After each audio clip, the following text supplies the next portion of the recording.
Hello, book lovers, and welcome to Book Talk Radio Club. My name is Claire Harris, and today I'm talking to author Jim Terminiello.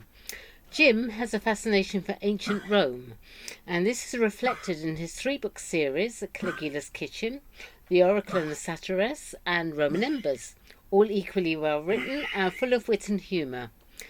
Hello, Jim. Thank you for coming back to talk to me on Book Talk Radio Club. Delighted to return. Thank you. Let's start off with Caligulas Kitchen, the first book in the series. Logos is Caligulas Chef. Tell us about Logos, his character, and how he became chef to Caligula. I wanted to create someone who was something of an outsider, who still had a special talent. In this case, he was a very, very good cook. He is a Greek freedman, and he was working as just a run-of-the-mill chef in the palace kitchen. But he came up with a special idea, something called Crunchy Finch in the Style of the Gauls. And it was a big hit, both in the palace and then at the games, the gladiatorial games, where it became a snack, a very popular one. It's also very spicy and made people drink more, which, of course, was good for beverage sales, but we won't go into that. Anyhow, his master loved them. Unfortunately, he choked on a fish bone, actually, a finch bone, rather. And all of a sudden, there was Logos as head chef, and at the same time, a new emperor was just coming into picture, a young man. His name is Gaius, but everyone else knows him as Caligula. And for Logos, things were looking very well. Young man in charge. He was a young man. The empire was doing just fine, and everything was looking just ducky. Well, anyway, it was looking that way. There are references to Caligula in Caligula's Kitchen as Little Boots. Where does that come from? This is no fiction here.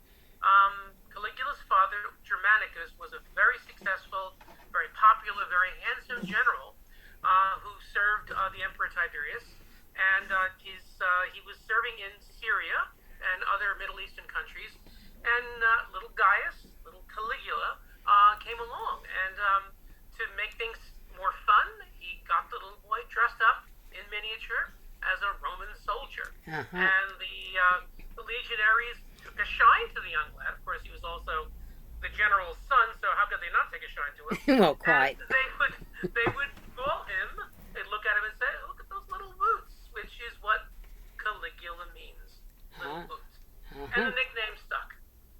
I just love your description of Lady Labia. The Lady Labia was friendly, alluring and seductive and held at least 34 patents on Vapid. It's just brilliant. Who is the Lady Labia and what part does she play in the book? Lady Labia I wanted to have a delightful consort to Caligula. And again, this is my interpretation of Caligula. He's mad, she's equally mad, but in a completely different way. She is fun, she's alluring, she's gorgeous, she's sexual in a very free and easy way, but not at all manipulative. She's just plain daffy. And as I played with that character, I realized I had something here. And as the book series progressed, which of course I didn't know it would, I latched on to that. And she actually plays an even more significant role in future stories. There are few surviving sources about the reign of Caligula, although he is described as a noble and moderate emperor during the first 6 months of his rule. After this, the sources focus upon his cruelty, sadism, extravagance and sexual perversion. Nice person. Presenting him as an insane tyrant. As there are so few sources of information apparently about Caligula, where did you manage to find your research about his character? There are actually more sources than you can imagine.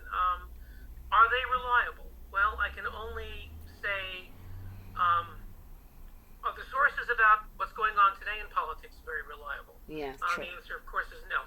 Two very significant figures, Tacitus, from which we get the word tacit, and Suetonius, from which we don't get any words, but he's actually the bedroom peeper. He's the guy who was the gossip character. He would, if he were alive today, he'd have a 30-minute show in the evenings talking about the Kardashians or something weird going on with the royal family, which, of course, is what we're doing right now anyway. Yeah, exactly. So the issue is, and there are other characters, for example, Josephus is a to the Romans. So, and we know a lot about, we know things about Jesus as a result of Josephus. But in each case, any of these figures, you have to look at them and judge them from their times, and you can't really be certain that they can be reliable. Sure. They are gossip mongers. They spoke to people who had their own axes to grind, which is why I argue, Caligula was probably mad, but a lot of the things that were told about him are speculation or worse, propaganda. And probably exaggeration. And just to give you an example of how I feel about this, I once wrote an article, which was very well received, called Donald Trump Sank the Lusitania. What I did was, in an attempt to demonstrate that the political discourse, and this was about 4 years ago, at the time was so rancid, that I just said, you know what, I'm going to go crazy, and I'm going to prove beyond a shadow of a doubt that he did sink the Lusitania via a time machine buried in the White House. The point being that go to the remainder bin in any secondhand bookstore and take a look at the number of books written about current issues, and you realize, like, for example, 1985, World War III. Well, it didn't happen. There's a lot of literature out there that is, for lack of a better word, garbage. And I just thought I'd add to that with my own stuff, but that's a different story. I'm sorry. I'm diverting. Book 2 is titled The Oracle and Satyrus. Part of the blurb for The Oracle and Satyrus reads, close on the heels of the outrageous Caligula's kitchen, this tale careens from the mysterious oracle at Delphi to the wilds of untamed Britain to politically percolating and unstable 1st century Rome. We find head chef Logos barely outpacing the madness. First of all, Jim, what or who is the mysterious oracle at Delphi? Well, it's actually a what and a who. It's real. It exists to this day. It is a somewhat mysterious place where it's almost always a woman, a priestess, who is called the Pythia, would dispense prophecies, usually cryptic, and people would go there with offerings to basically learn about their futures. It's no different from someone going to an astrologer today, or someone, there are Wall Streeters who apparently go to people who, I don't know how, I don't believe them, but they are predicting where Bitcoin is going to be tomorrow, which is kind of hard to believe. But the point is, this place did exist. There is some speculation that there are actually gases emanating in the area, or were, that caused the priestess who inhabited the place to essentially hallucinate. But the point is, it worked. Whatever the system was, it sold. And I decided in my second book that I would pick up the story right there, because at the moment, my hero Logos and his wife Tatiana are traveling with their little magical road show, which I won't go into detail. And Logos has decided, I really don't want to continue traveling around the empire putting on a magic show. So he comes up with what he thinks is a brilliant idea. As you're saying, Logos and his love, Tatiana, hope to at last find some rest. However, no luck there. Logos is recalled to Rome by the doddering emperor Claudius, whereupon he encounters the steaming and calculating Empress Messalina. Messalina was the third wife of Claudius, cousin of Caligula and Nero, and had somewhat of reputation, didn't she? I would say she had quite a reputation. And I mean, in a case like this, I was handed on a silver platter a fascinating character, and I could take it anywhere I wanted to. And I didn't take it, I wasn't going to get lascivious. I have no desire to write semi-pornography. I leave that to the mind of the individual. But in the case here, Logos is called back to Rome because Claudius, with whom he had a relationship, needed his help. He was going to Britain to conquer you folk, and he didn't want to go. I mean, the last thing that Logos wants to do is put himself in physical danger. In this, I share his opinion. But unfortunately, in Rome, Claudius had married Messalina, much younger, far more calculating, and a sex machine of unfathomable proportions, which leads us to another issue. Logos also encounters and matches wits with Kyraticus, Who is Kyraticus? He's someone you should be familiar with. He's an Albioner, or whatever you want to call yourselves. He was a rebel chieftain who fought against the Roman invaders and apparently fought very well, fought nobly, was captured, and was brought back to Rome in chains, but in fact was given an apartment and lots of slaves and lived actually a rather nice life. Now, in my case, I use Kyraticus as someone with whom Logos could be familiar with. Both are men who are of peoples who've been conquered. Both are very pragmatic. Kyraticus realized he wasn't going to be able to withstand the might of Rome, and Logos was milking Rome for all he could as the chef in the palace. But they formed a relationship, and that relationship is key to what happens later on in the book, because Kyraticus becomes a helpful person to Logos at a particularly troubled time. Logos also caters a sexual endurance contest of historic proportions with life or death consequences, and the mind boggles. Tell us more. Okay, this is in fact, if you want to believe all those lascivious historians who I can only say, they had their own axes to grind, or gladiuses, or whatever it was. Messalina did in fact, according to history, challenge the lead courtesan in Rome to a sexual competition where they would decide who could last with the most men in one setting. I changed it around, and I made it Labia, for reasons I'm not going to go into. But it was the same contest. And, of course, I don't make it lascivious. I make it rather more amusing, I hope, anyway. And but the contest, for reasons which I won't explain, has to be rigged. And it is, in a very special way, which I might add, Logos' wife, Tatiana, is a major player in that rigging. Lastly, Book 3 of the series, Roman Embers. He survived the madness of Caligula and the intrigues of Messalina, but can head chef Logos manage to the one man who could out-Caligula Caligula?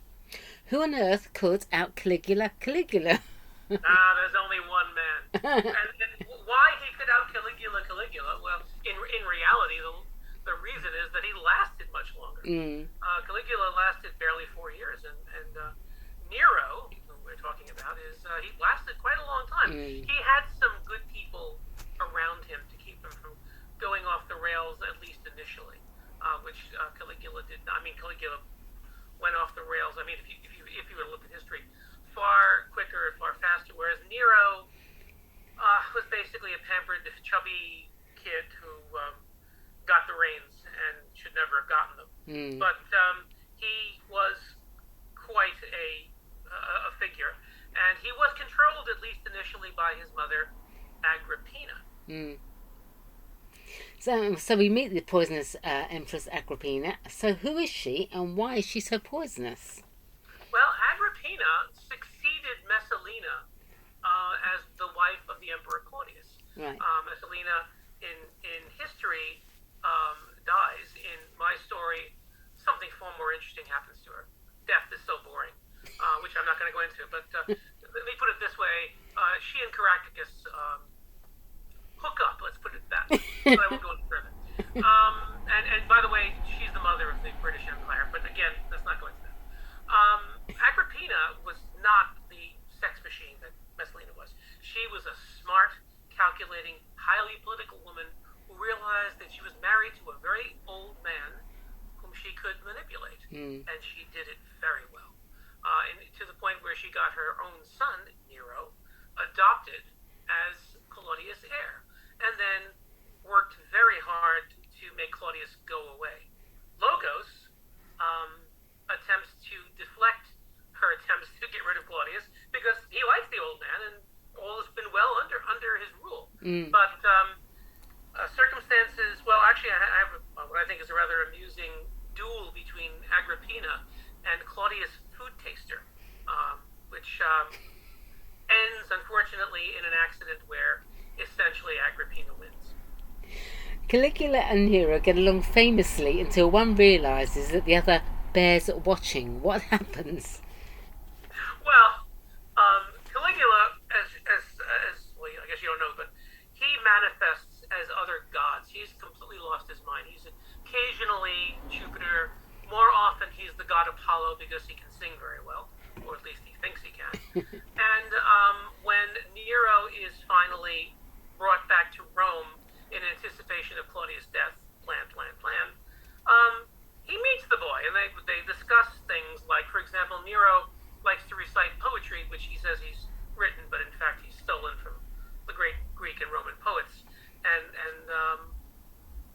Caligula just sits there wrapped in attention. He really likes the boy. He wants to sing duets with him and all the rest. So he's okay until Caligula notices that Nero wants to become a god very quickly. And of course, in Caligula's case, it took him years to attain godhood.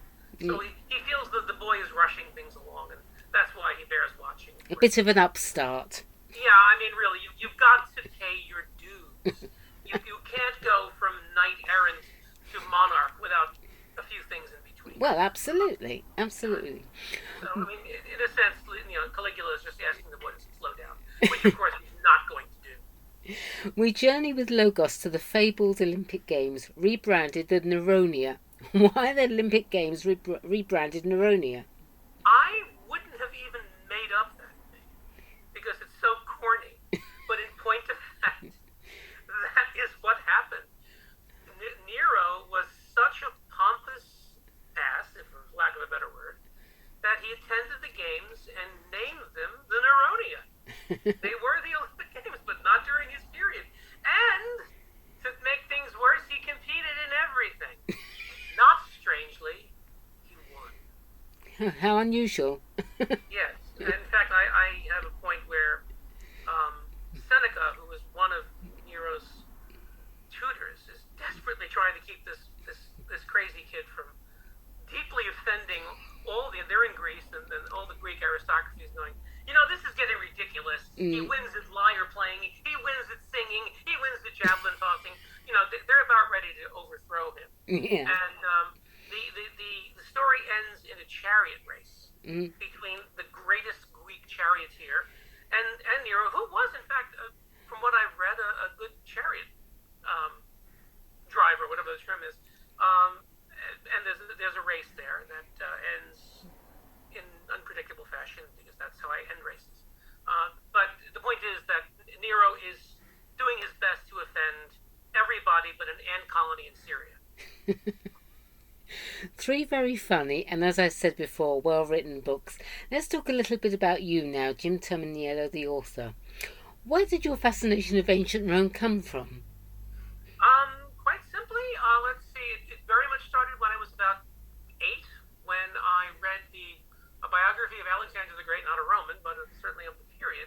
I think I read it about 9 times. Right. I fell in love with the period. My son is named Alexander. Then in college, late high school, I watched the BBC TV series I, Claudius. Oh, it's fabulous. Which, to this day, I think is the finest 12 hours of television I've ever seen. It gave birth to a number of actors who are successful beyond their years, including obviously Dark Jackie and Patrick Stewart. Yeah, absolutely. And I have it on audio in my car. I actually listen to it. It's just as good as a radio production. And the script writer, the author is Robert Graves, who wrote 2 fabulous books. But the screenwriter, his name is Jack Pullman, was nothing short of brilliant. To blend drama, incredible comedy, and tragedy in such a gorgeous stew. I wouldn't even attempt to compare myself. But that and the comic movie, If Anything Happened on the Way to the Forum, are my catapults. You obviously have a love of words. What set you out on the road of writing for a living and pleasure, of course? Lust for power. No, that didn't work out though. Actually, I will tell you exactly why I developed my love for words. It's quite simple. Mr. Spock from Star Trek. I was 10 years old when that show came on the air, and this was a character who used words that I had to run to a dictionary to look up. And I thought, he's so cool. And of course, at the same time, reading Sherlock Holmes, Mm. and I thought, this is it. I want to talk like him. I want to be like these guys. And I'm not kidding. That's literally where it started. And I remember writing my first satirical piece for my high school newspaper. Do you know the company Adidas? Mm-hmm. Well, around that time was the advent of the Adidas T-shirt, and I wrote an article saying, so what you're telling me is you want me to buy a T-shirt, pay more money for it, so that I can advertise your company on my body. And by the way, I still feel that way. But that was my very beginning of not recognizing, looking at life from a different perspective. And it never stopped. People have tried to stop me, but they won't.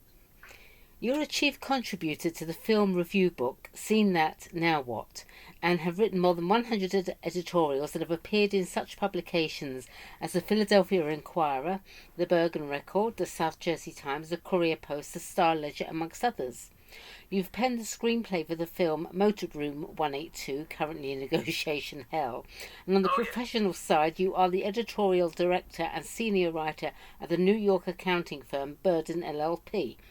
Have you taken a breath yet? I do all the time. Well, I'm actually I'm closing in on my 65th year on this planet, and I am starting to take a breath. I'm only working 4 days a week now. Make life easier, and because of COVID, I really haven't even ventured into New York City very often for obvious reasons. Sure. So I'm sort of edging towards retirement in a way that most people never really got that chance, because it was a commuter's life for 40 years, and now it's far less. I'm sitting in a home office right now with 2 monitors and a wall of not ancient, they're all purchased from Goodwill, artifacts of Roman Greek statuary. Kind of a delightful place to be when with the door closed. I can just go into my own little world and write these crazy books, of which there is a 4th on the way. Yeah, you're currently writing the 4th book in a series. Would you like to give listeners a brief idea of what that's about? Well, I was ashamed of myself when I finished the book, and I looked at it and I said, oh, okay, I put a fitting ending for Logos. And then I realized, what an idiot. I placed him at the very end of the story just before the year 69 AD, or CE, I guess is the term now, when there were 4 emperors in 1 year.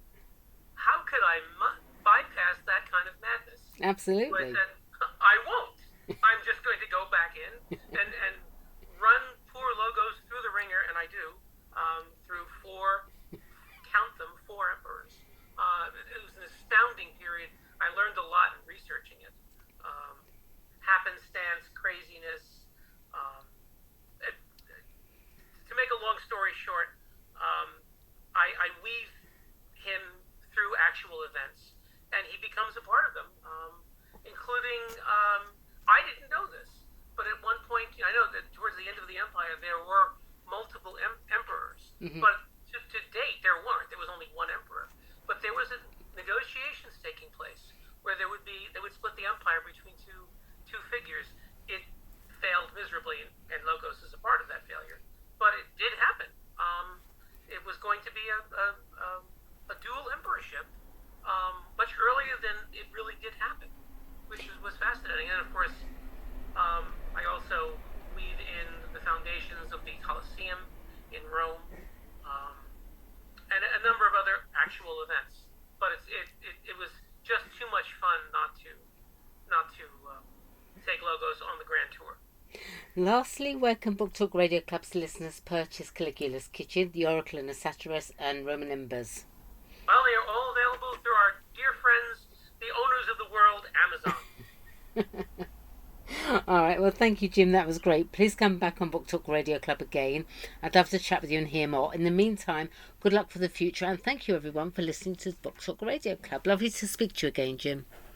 Great speaking to you as well. I enjoyed it a lot. Thank you. Bye now.